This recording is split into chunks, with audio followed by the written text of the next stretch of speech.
বিমান বিধ্বস্তের ঘটনায় স্থগিত প্রধান উপদেষ্টার কর্মসূচি। বিস্তারিত দেখুন অগ্রযাত্রা ডেস্ক রিপোর্টে।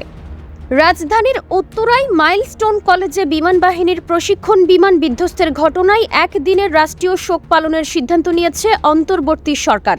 এই প্রেক্ষাপটে স্থগিত করা হয়েছে প্রধান উপদেষ্টার পূর্ব নির্ধারিত কর্মসূচি।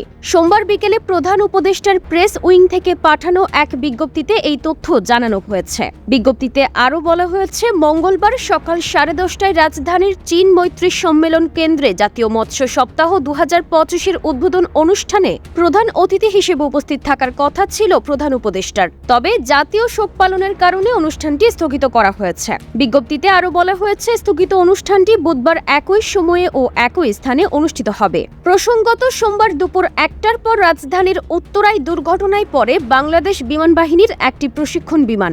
বিমানটি উত্তরার মাইলস্টোন স্কুল অ্যান্ড কলেজের একটি ভবনে গিয়ে পড়ে এবং বিধ্বস্ত হয়। সঙ্গে সঙ্গে বিমান ও স্কুল ভবনটিতে আগুন ধরে যায়। এই ঘটনায় 19 জন নিহত এবং 164 জন আহত হয়েছে বলে জানিয়েছে আন্তঃবাহিনী জনসংযোগ পরিদপ্তর।